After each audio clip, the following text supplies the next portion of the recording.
Wherever you may be, however you may be listening, thank you so much for tuning in to another edition of the Cardinals on SI podcast.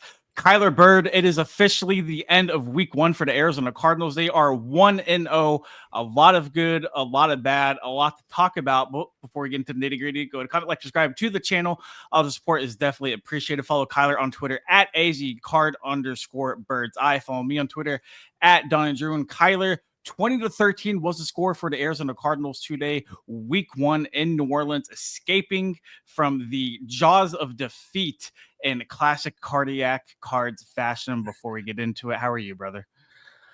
You know, there was talk about a potential flu game from Kyler Murray today.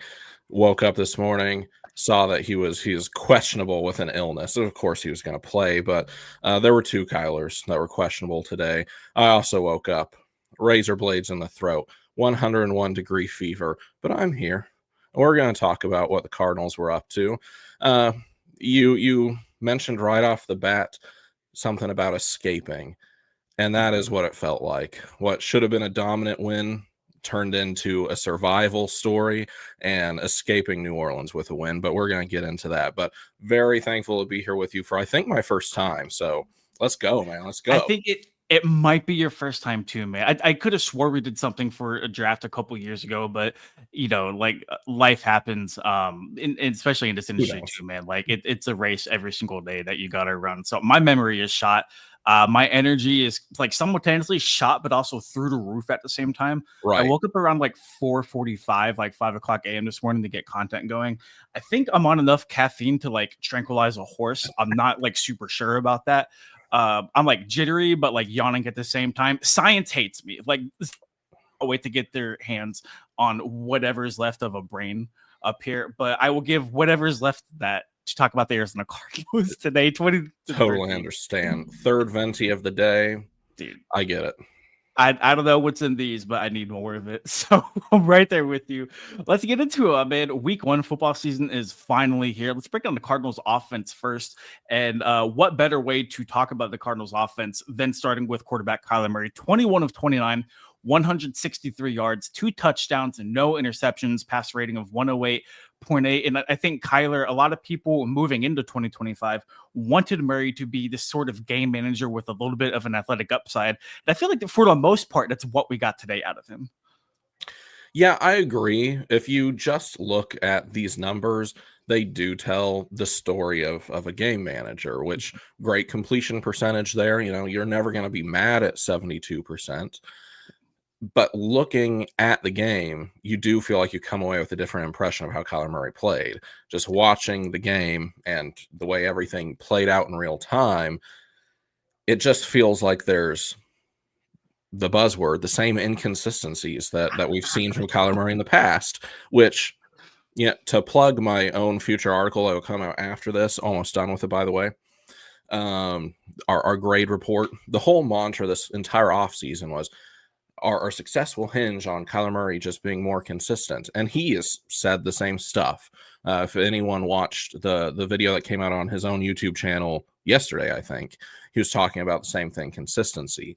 And with him, it's not even a game-to-game thing. It is a drive-to-drive type of performance. And I think this was almost the perfect encapsulation of that.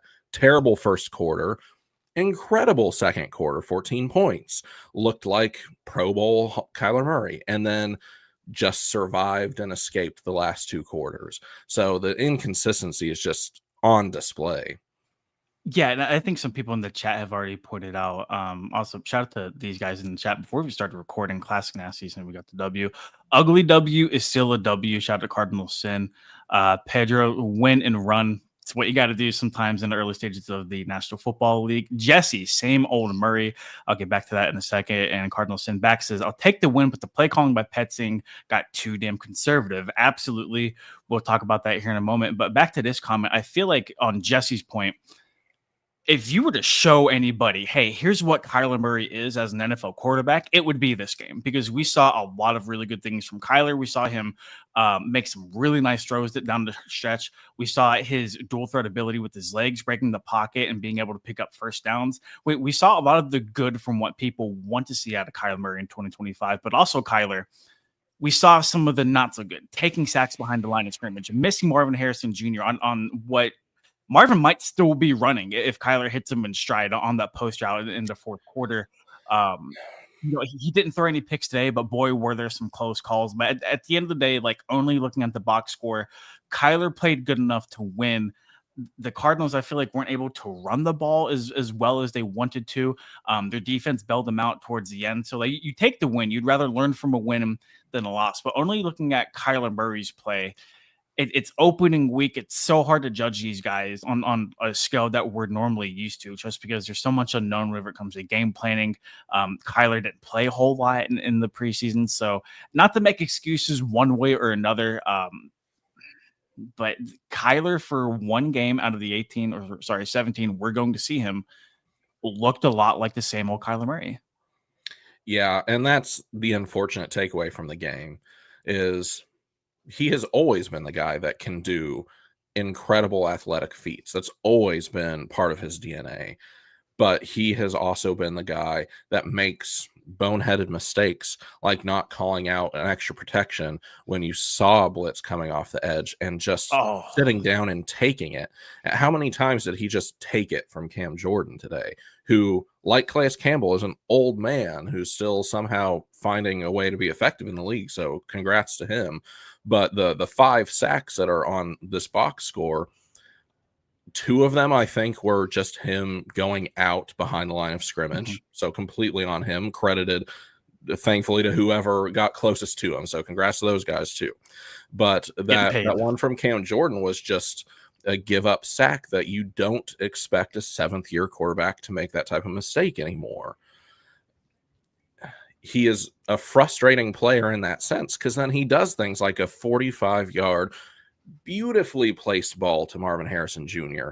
that looked like prime quarterback play. And you thought, all right, he finally got it together. We're in the second quarter. He's knocking the rust off from not playing it much in the preseason. And then he goes right back to it in the second half. You just never know what to make of him. It is frustrating to watch as a fan, for sure. And I feel like we can carry that same conversation from Kyler Murray to Drew Petzing, because for a lot of the game, you didn't know what Drew Petzing you were going to get, because there's times, Kyler, where Petzing looks like he's in his bag. He looks like everything, like that 14 personnel play where they had 4 tight ends near the goal line, and Kyler Murray had on the quarter. Like that's sicko shit, man. Oh yeah, like that like you need to be evaluated for like drawing that up in the meeting room and getting that greenlit, right? But like it worked. Mm-hmm. And so there's that side of Drew Petzing, and then there's the other side where it gets into like 2nd and 10, like, you know, like 3rd and maybe like 7 or 8, and it's like the lights go out, and it's like, Drew, what are we doing, big dog? Like what is the goal here? It is hard to fathom what's going through the brain of this man, because I did see 14 personnel walk out onto the field, and my heart felt light, because I knew that weird stuff, that was going to work. That was going to be totally fine. But then whenever we hit a 3rd and long situation, I also know the halfback draw is coming. And it does seem like this philosophical reluctance to go hard on 3rd down. If you hit a 3rd and long in any significant way, we just sort of give up. Yeah, sorry, I just bashed my mouth on my drink there. Dana, sorry. Shout out to you for checking us out. Says the deep completion to MHJ was a great throw and catch that never should have been thrown with wide open receivers underneath. Solid point. But also, like, how long have we been begging Petzing and Murray to like push the ball downfield? And crazy when you're able to connect on plays like that, what it can do for an offense, right? So yeah. the Petzing experiment will obviously continue into week 2 whenever they play host to the Carolina Panthers. Some good, some bad. I feel like that's copy and paste for pretty much everything. And especially whenever you look at the Cardinals rushing attack, where there were so many questions about what that backfield split would look like between Benson and Connor moving into this week. It was damn near 50-50. It very close, for my money, Benson was a little bit more impactful whenever it came to kind of getting the ball down the field for the Cardinals. Yeah, Benson, he knocked off a 52-yarder. That's going to improve his numbers significantly. Yeah. He's finishing with 8.6 yards per carry, so that does look fabulous. Most of that was on one play, and Benson still had issues that he had last year. He bounces around behind the line of scrimmage just a little too much. Like, he is looking for the home run play every single time he touches the ball, which I respect as a mindset. But sometimes you just got to be a little bit more north-south, like James Conner. And that just wasn't there for him today. Something he's still learning and working on. I'm willing to give him the benefit of the doubt because he has that athletic upside that James Conner, as a 30-year-old running back, just doesn't have anymore. But even with James Conner and the running game as a whole and Kyler Murray, we eventually have to get around to the offensive line because the offensive line was not opening up gaps for James Conner and Trey Benson.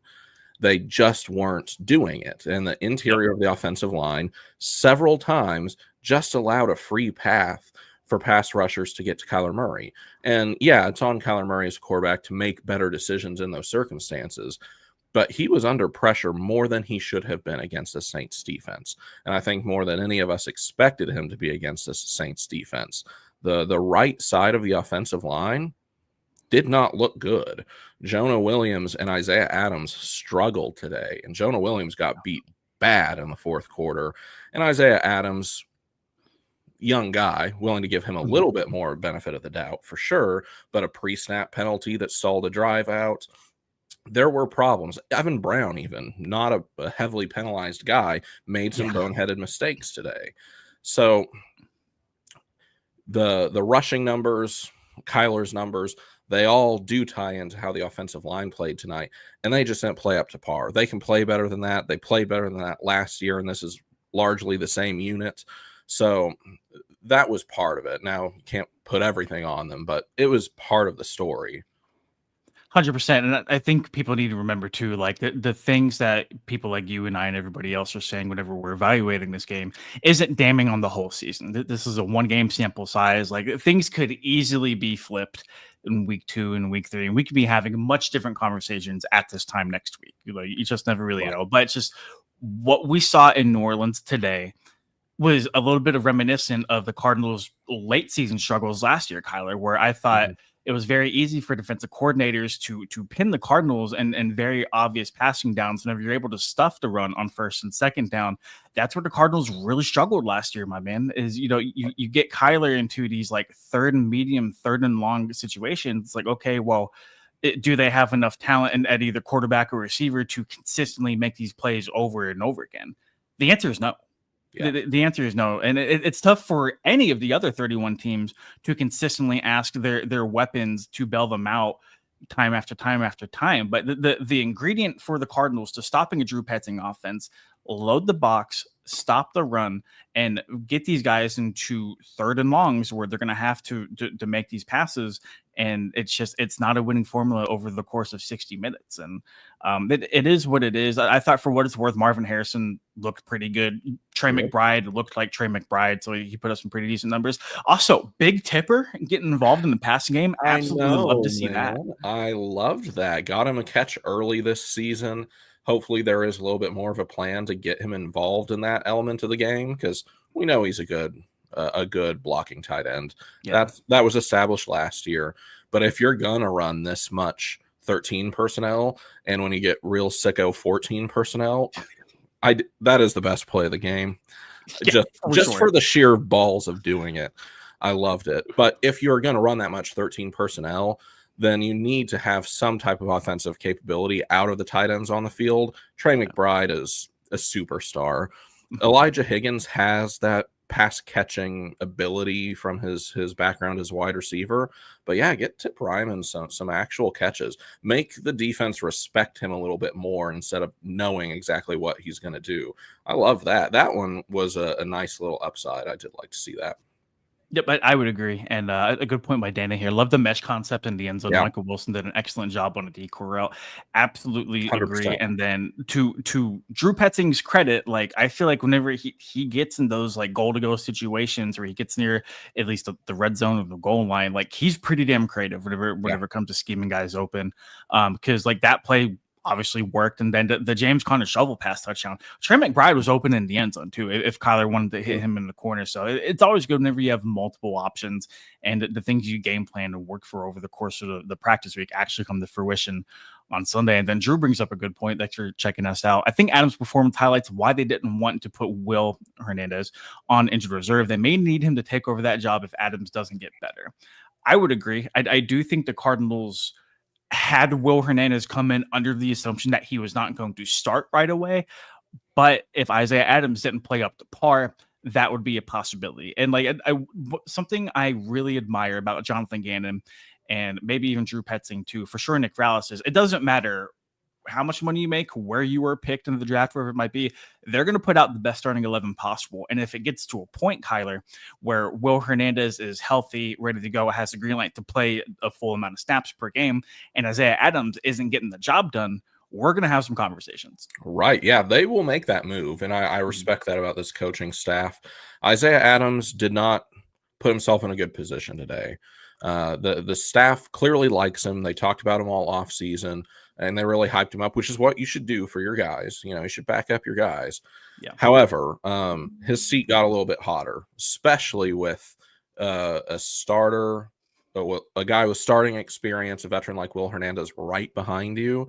It's not like a rookie's just right behind you. It probably takes a lot more for a staff to make that type of decision. But you've got Will Hernandez, who last year before he got hurt was literally playing at an elite level, like a top 5 guard in the league. So he has done it before. He's been there and done that.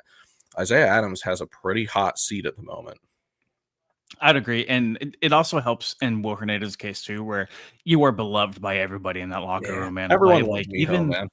Everyone. Dude, people were wearing Miho things, the Will Hernandez brand. They were wearing his like gear in the offseason whenever he wasn't even close to signing with the team. Like that's how much of a valuable guy he is to the locker room. So he's offensively, a disgustingly likable guy. He played at UTEP. I went to New Mexico State, so we play UTEP every single year. It's like one of our rivalry schools. And even back in college, you know, like he was a big name there. Everyone knew he was going to get drafted. He's just a likable dude. Him and Aaron Jones were on that team together at UTEP. Both of them just likable guys. It was so disgusting, and they always destroyed us. But I do love having Will Hernandez on that team because he is a hype man, and he can back it up with really high-level play. So he could get on the field sooner rather than later. No, absolutely agree. And then we'll go ahead and flip this over to the Saints offense / Cardinals defensive side of the ball.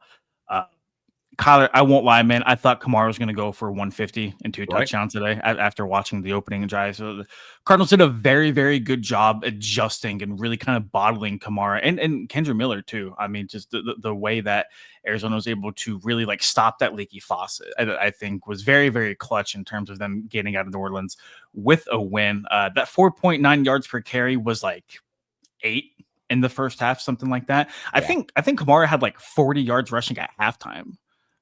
So for him to finish with around like 45 total, granted touchdown run in the beginning wasn't great. Mac Wilson gets sucked into the middle, and then like 2 Cardinals missed tackles on him. But I think the game plan for Arizona, Kyler, moving into this week was let's bottle the run. Let's force Spencer Rattler to beat us. And granted, he almost did. He got close, man. He got close. But hey, like somebody wise once told me, close only counts in hand grenades and horseshoes, brother. So true. Very true.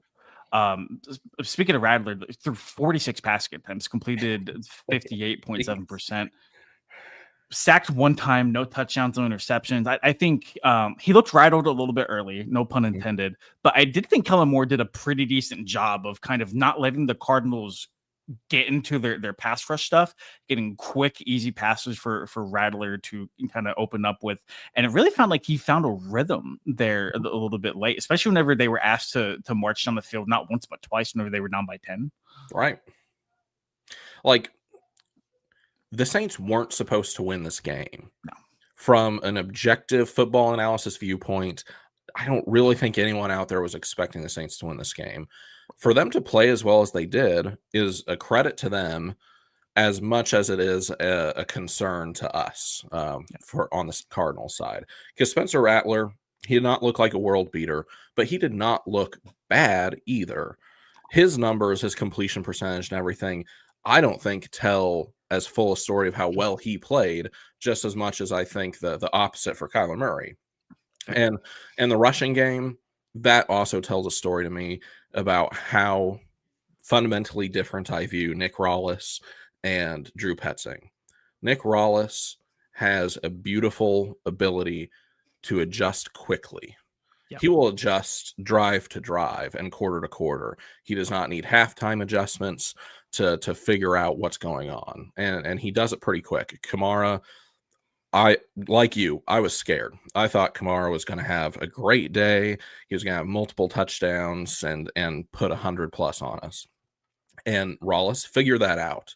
Is after that 18-yard touchdown run from Kamara, he figured it out almost immediately, and pretty much bottled him up from that point on. Forced Spencer Rattler to try to beat him, and eventually we escaped with a win. So Rawless has that ability to really work on the fly, I guess is what I'm trying to say. Now, I do have one thing about the receiving numbers here. Please. No. You said one thing. And it's just how we okay. keep going. Okay. Sorry. So, going into this, I thought, maybe the position group that might be a little bit of a liability is linebacker. And I think that was backed up in this game. Juwan Johnson had a game that should never have been allowed. And I do think the defensive line has been reworked and eventually found a system to get them to work together and stop the run. The secondary also, not to get ahead of myself, I thought played really well. But the linebackers looked like a liability today several times. Yeah, I thought Mac Wilson, for the most part, played good on that Kamara touchdown run. Just that's a play you want back. People have them all the time. It is what it is. Dude, that pass deflection he had in the end zone on the second to last drive where they forced a field goal, that might have saved the game for them. That truly might have saved the game. Mm-hmm. And I just think you're absolutely right. And like Johnson, 11 targets, Chris Olave, 13 targets. And can we talk about Max Melton here for a second? Because almost like the Kamara thing, like Melton struggled a little bit early, man. It looked like they were going to pick on him all day. And I thought he did a really, really strong job bouncing back. And you can't really talk about the secondary without speaking on how well Will Johnson played today. And like, I'll be honest, my man, like I was not hesitant on Will, but I was like, like first NFL game, man. Like he was kind of handy in preseason. Like I want to see it. He had the interception that was negated by some BS penalty on the other side of the field. That had nothing to do with the play. He had a total of 3 passes defense on the day. He lowered the boom on the Lave and almost he did send it back to the blue tent. He did. After that. I mean, like everything Cardinals fans had wanted Will Johnson to be, at least in this scope of 60 minutes, he was. Oh, Will Johnson is the story of this game. Yes. The story is we played down to an opponent and we barely escaped a game that should have looked a lot different. But if you want to take away a really positive thing from this game, it is that Will Johnson looks like, from a 1-game sample, like he can be a CB1. Legitimately has that skill set. He can play zone with the best of them. And laying that hit on Chris Olave, which I'm glad he's okay. I never want anyone to get hurt. Right. But a guy with a concussion history, you almost ended his season. And I think one of the concerns possibly about Will Johnson is a pretty typical cornerback concern. Is he going to make business decisions? Is he going to play with physical abandon? And he did, man. He laid a hit that Budda Baker, I think, would be proud of. And that is saying something for a 6'2" outside corner, a little bit more of a diva position than safety, maybe. He played his ass off, and he was flying to the ball at every opportunity he had. Like he was playing at a high energy, high motor level, and was playing against Chris Olave, who, when he is healthy, is a very, very good receiver. So, and he was with him a lot. Yeah. He was, after that interception that got pulled back, which was just an absolutely ridiculous penalty. It had nothing to do with the ball. But regardless, Rattler did not go to his side of the field for most of the game after that, which says something very impressive, I think. If you can get a guy who can take away a side of the field, you've got a guy at cornerback. So taking away something really positive is the future of Will Johnson, as long as that knee stays healthy and doesn't explode at some point, can be very, very bright. Don't completely agree. I think it said a lot where the Cardinals released their list of inactives, and both Keachel Clark and Elijah Jones Yeah, were weird. inactive. And I was like, okay, like they're very confident in the guys they're rolling out with. And I thought Melton and Johnson overall, their overall body of work was pretty strong today. Let's get to just some comments in the chat. It is indeed popping. Drew says, as non-existent as pass rush was with all the quick passes by Rattler, it was refreshing to see us not gashed up in the middle run game all game. Dana says, the interior pass rush looked fine to me from the Cardinals, but the edges always seemed a step too slow. Yeah, but I think that goes back to the quick passes. And like for what it's worth, like I feel like whenever Rattler did have time, Josh Sweat, for my money, played decently well today. Jordan Agreed. Birch, I thought, was getting after the quarterback and applying some pressure today. Didn't see a lot of interior push, No. at least from my eyes, but it is what it is. They all look gas in the fourth, not getting reps in the offseason hurt them late. I think that's a thing with every team. Yeah, it's week Like one. truly. Conditioning is just going to be an issue, I think, league-wide week one. I would agree. Dana says that Olave targets the catches radio, 13 targets, 7 catches. Yeah, that's like my kill to death ratio on Call of Duty. Hashtag not good. Will Johnson looked elite, only gave up 27 yards, 3 PBUs. Yeah. How is he so good? He looked How did he fall to the second round, man? He looked great. He looked great indeed. Drew also chiming in. Johnson was the highest rated PFF defender through the early games with a 94.1 rating. Stud. And remember, kids, we use PFF when it backs our agenda. But yeah, very true. And we're gonna be posting that rating all over X for the next week for sure. Oh yeah. Cardinals to 96 says Panthers didn't look good in their loss to the Jags 26-10. Prime opportunity to cook on both sides of the ball. Maybe the NFL is very much a week-to-week league. We thought that would be this week too. So yep. Indeed. We'll see what ingredients are in the kitchen for Jonathan Gannon. Big Bird 92 says that 50-yard throw to Marv was longer than any throw we had in 2024. Not bad to start the season with, although the trenches did need to tighten up. That was super disappointing to see. I think a lot of people would agree with that. Back to Drew. I think Will's physicality has always been a strength. The bigger question was his long speed, which he silenced on the non-interception. I would agree. I think the long speed was something a lot of people may have been concerned about. We didn't see him run at the combine because he had that quad injury, right? Which kept him from participating. And like we really didn't see him do that like a ton. In either his last year at Michigan or in training camp or preseason. But like Drew said, I think those questions at least momentarily. And that non-interception was against Rashid Shaheed, who's like a fast guy. He proved legitimate NFL speed with one of the faster guys in the league. So I'm not worried about that. No, not at all. Cardinalson says defense didn't look great, but it was on the road in week one. Definitely not bad. Definitely hope to see it grow from there. And that's what it's about, man. Like it's week one, like win or loss. Like teams are going to make a lot of adjustments heading into week two, and then so on and so forth from there. But you would definitely much rather learn from a win than a loss. And Big Bird chime in. The interception counts in our hearts. You're damn right it does. Yes, it does, man. You are damn right it does. Looking at some team stats from the game, Cardinals dominated time possession 33-26.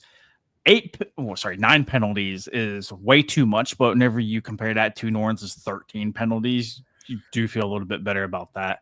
6-13 on third down. You'd like to see that percentage like a little bit higher, but really can't complain. Winning a game with 276 net yards, Kyler Bird, is borderline insanity. That should not happen, but this is a National Football League. So getting outgained by 40 yards, still pulling out the win, that's good. It's not something to be proud of necessarily, but it is interesting. Yeah, interesting nonetheless. But overall, man, like Jonathan Gannon said it in his post-game press conference, you take the win, you learn from it, you're happy. And to quote the great Mike Tomlin, style points don't matter. They really don't. As long as you are up by at least one more point than the other team when the clock hits 0-0, you're chilling. You are absolutely cool. But that being said, there's still a lot of work to do. I'm going to put you on the spot here, man. What is something you like your top priority you would like to see them fix heading into week 2? For me, it is finding a way to actually use wide receivers. Okay. We saw a good game out of Marvin Harrison Jr. and that's great. And he's clearly the number one wide receiver. Although you can definitely make an argument in this system that he's wide receiver 2, and he is pass catcher 2, and Trey McBride's pass catcher 1. Yeah, I would agree. It's just a slightly different system in that way. But Greg Dortch, negative yards. Michael Wilson targeted 4 times, 1 reception, 5 yards. The ball went to no one but Marvin Harrison Jr. and Trey McBride. And if you want to find some sustained success against the better defenses in the league, you have to find a way to get that ball to other players and rely on them to actually do something. Because right now, you're starting a pattern of keying in on 2 guys that defenses are then also going to key in on. And I think that is looking forward to a full 17-game season, something that the offense has to fix. The offensive line needs to play better and open up bigger holes for the running backs. I think they'll figure that out because they were good at it last year, and it's the same unit basically. But not being able to target any pass catchers other than 2 guys is just not a sustainable pattern of success. So that is something that I think they absolutely have to work on. Even against the Panthers, we thought this would be a high-scoring beatdown too. So do not take the Panthers lightly is all I have to caution about that. Yeah, to your point about the target distribution between guys like Harrison McBride and everybody else, like that was very apparent in training camp. Just even watching the practices, it was Trey McBride, Marvin Harrison Jr., and a very large gap. Then you get to that like Michael Wilson, Zay Jones kind of range. Granted, 1 week they didn't know what was going to be a game plan against them. They kind of figured out what worked and what didn't work. So like I can't stress that enough to people overanalyzing one way or another. But I think I'm very much on the same wavelength as you. Is let's get that figured out, because in order for this team to make the playoffs, which they haven't done since 2021, haven't won the division since 2015, to get past those Kyle Shanahan, those Sean McVays, you're going to need somebody else to step up. I do think Michael Wilson is capable of stepping up. I do think Zay Jones maybe can step up. Greg Dortch for me is kind of like he is what he is at this point. And maybe the same for Zay Jones too. We really don't know. I think they're still kind of figuring out how Drew Petzing wants to utilize the like slot receiver position, but let's get it figured out, my man. Really quick, because I know you were sweating last night, my man. I was getting horrible vibes going into this game, coming off that trashy ASU loss. It wasn't pretty, but nothing truly ugly about a W. I can keep the demons at bay for another week tonight. Oh man, yeah, I was worried about my potential mental health problems if the Cardinals found a way to lose this game too. Yeah, ASU. Not more than one Arizona team can be good at a time. It's kind of established fact at this point. Yeah. So if ASU has to be bad this year for the Cardinals to be good, I'll take it. They had their year last year. But yeah, that was rough. That was rough. Did not like to see it. Yeah, Drew says execution from the offense left too much on the table. Could have easily closed the game out by the end of the third if we had been tighter. Absolutely agree, especially after that missed Saints field goal. You could have gone up by 17 heading into the fourth quarter, and I feel like not that a game is ever like truly put away because you really never know, but like that really would have sucked the air out of the Superdome. Dana says, I need to know how many passes/tosses were made behind the line of scrimmage. It's a great question. A lot. Yeah, a lot. Jersey Cardinal says, Will Johnson is crazy. He's just a baby. Didn't know if you meant to rhyme that, but props to you. That is solid. Big Bird coming with the trenches on both sides is the big thing for me. Better running lanes, less sacks, and actually closing out games with the pass rush. Agree. I think when the game's underlined and you have guys like Josh Sweat, Calais Campbell, Dalvin Tomlinson, even though he's more of like a run stopping guy. Hopefully you can get somebody like Baron Browning, who did have a sack today. I will say Baron did look good. And I think he had the pressure on the first drive too to force that 3 and out. Hopefully Jordan Birch continues to make progress too, so that there's a lot of things to like about that, man. Like truly. Get excited. It's only week 1 defense line first reps. It gets better. It does indeed. And then like Cardinals Sin says, being an Arizona sports fan should come with some form of health insurance after 90 days. Dan T coming with the Kyler heat. Kyler's biggest issue, Murray, not you, Kyler, is he's a one read quarterback who doesn't handle pressure well. I think that the whole pressure thing has been a cloud over him for a minute. Yeah. I think there's some times where he's able to just maneuver the pressure extremely well and make something out of nothing. And then there's times where it's that third down play on their last offensive possession, and there's a defender coming in hot. They were obviously throwing everything in the kitchen sink at him. He didn't have a hot route. Nobody's really open for him. And he was starting to spin out of the pocket when the defender was at least 5 yards away from him. I will never be close to being that talented or athletically gifted enough to make those kind of plays. So it's very easy for me to sit behind a laptop with a microphone talking about something that's already happened that I didn't experience in real time. But it seems like that happens more than once per game. Yeah, I don't think it's an inability to read a defense or an inability to make reads. It's consistency. I hate that buzzword, Tyler, but that's exactly what it is, brother. I was trying to think of another word, but I just couldn't come up with anything. And sometimes it feels like that Sam Darnold, I'm seeing ghosts type of thing, that like he panics and shuts down. It is not a talent issue with Kyler Murray. He can physically make any throw to any point on the field. He's shown that time and time again. He has an elite talent with his legs that maybe 5 other quarterbacks in the NFL can even touch. It is just a mental game with him. And the yips thing that he seems to get, like I said earlier, it is a drive-by-drive thing that I can't really put my finger on, but it is a deeply inconsistent thing with him. And that is going to plague him his entire career here or elsewhere until he figures it out and he can put together a 17-game solid, consistent season. It's going to be there for him. Yep. And to Drew's point right here, Kyler, this is what the Cardinals want. Like, Kyler does not have to be Superman every single week to try to bail them out. If you can play good defense, if you can run the football, you can have Kyler not lose the game, essentially. Like, you are going to be in good shape. You really, really are.